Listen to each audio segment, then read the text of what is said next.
भागलपुर जिले सुल्तानगंज स्थित मरवाड़ी युवा मंच में महागठबंधन के नेता सह सुल्तानगंज विधानसभा के कांग्रेस प्रत्याशी ललन यादव ने संवाददाता सम्मेलन का आयोजन किया, जिसमें सरकार पर निशाना साधते हुए ललन कुमार ने कहा कि देश के 62 करोड़ किसान अपनी जिंदगी, जीविका और अस्तित्व की लड़ाई लड़ रही हैं और देश के प्रधानमंत्री उद्योगपतियों को फायदा पहुंचाने में लगी है।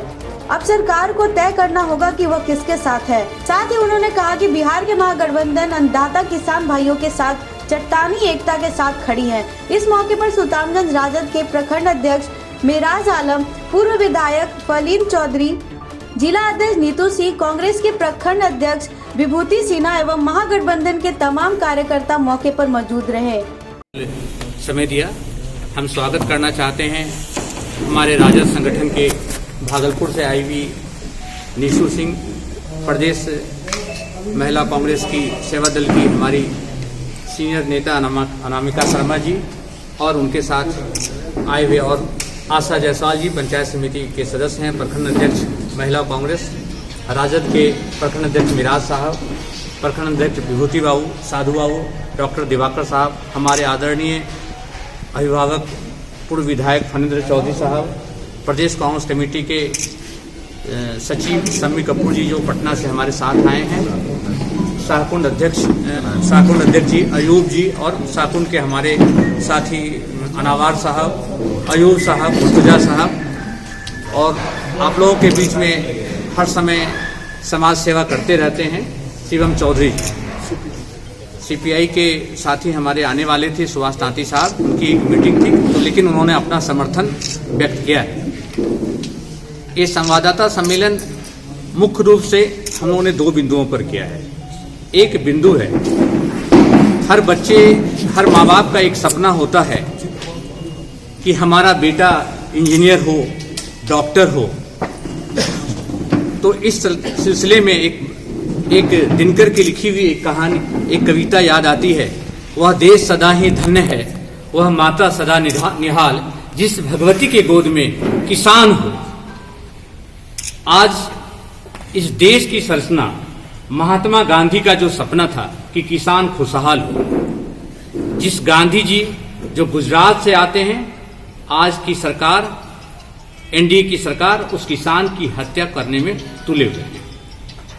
आप देखेंगे हरियाणा से लेकर पूरे राज्य में, पूरे देश में किसान के बिल के विरोध में अंतर आत्मा से किसान विरोध कर रहे हैं। हम इस बिल पर कोई राजनीति नहीं कर रहे हैं, हम चाहते हैं किसान का हक और हिस्सेदारी मिले। एमएसपी बिल और पैक्स का जो मामला है, जितना घोटाला है वो सर्वविदित है, लेकिन हम आपसे, आपके माध्यम से आग्रह करना चाहते हैं इस सुशासन की सरकार को, देश के केंद्र सरकार को, कि इस बिल को वापस लेना चाहिए और नीतीश कुमार को भी। अगर आप सुशासन की सरकार चाहते हैं और किसान आपके दिल में बसते हैं तो गठबंधन को तोड़ के किसान के हित में और हक और हिस्सेदारी की लड़ाई लड़ने के लिए महागठबंधन को इस बिल के विरोध में समर्थन करना चाहिए। क्योंकि मुझे याद है, मैं नीतीश कुमार जी को भी धन्यवाद देता हूं कि अन्य इशू पर उन्होंने एनडीए के खिलाफ समर्थन दिया है, चाहे एनआरसी का इशू हो, चाहे और भी इशू हो। तो किसान के बिल पर नीतीश कुमार को अपना विरोध दर्ज करके ये साबित करना चाहिए कि हम किसानों के साथ हैं। अगर वो नहीं समर्थन देते हैं तो इसका मतलब कहीं ना कहीं से आप किसानों की हत्या करने में आपका भी षड्यंत्र है और इस बिल का आपका समर्थन है। तो ये महागठबंधन के सभी साथी का ये मांग है कि किसान बिल को वापस लिया जाए। आने वाले दिनों में महागठबंधन का ये तारीख निर्धारित होगी और सुल्तानगंज में इसकी महाधरना होगा और यहाँ से हम लोग आगाज करेंगे, हस्ताक्षर का कैंपेनिंग चलाया जाएगा और इस आवाज को हम लोग देश की सबसे बड़ी संसद सदस्य तक हम लोग इस बातों को पहुंचाएंगे। यही मुख्य मुद्दा था। और अब हमारे विधायक जी और नीतू जी कई साल के जाने का भी बधाई। इसके लिए भी सोचा कि साल का अंत है तो आपसे इस बहाने एक मुलाकात हो जाए और नए साल के आप लोगों को बहुत बहुत बधाई और धन्यवाद। आपको भी नए साल की शुभकामनाएं। चला रहे हैं क्या केवल सुल्तानगंज में ही सीमित रहेगा कि आगे भी जाएगा? नहीं, ये अभियान पूरे देश में चल रहा है। ये जनता की आवाज है, ये पार्टी का एक हमारा बैनर है, लेकिन हम जनता की आवाज को, कांग्रेस पार्टी और महागठबंधन के नेता आदरणीय तेजस्वी यादव जी ने कभी सत्ता के लिए संघर्ष नहीं किया।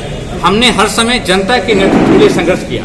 हम लोग चाहते हैं राहुल गांधी के नेतृत्व में देश में और तेजस्वी यादव जी के नेतृत्व में जनता की हर आवाज और बेरोजगार युवाओं के लिए हम संघर्ष करें। हम पार्टी से उठकर किसानों को समर्थन देने के लिए हमने नीतीश कुमार का भी अपील किया है। हम उन साथियों को, उन लोकसभा सांसद सदस्यों को, उन विधायकों को अपील करते हैं कि किसान इस देश की रीढ़ है, उनको समर्थन करना चाहिए और किसान बिल का विरोध करना चाहिए।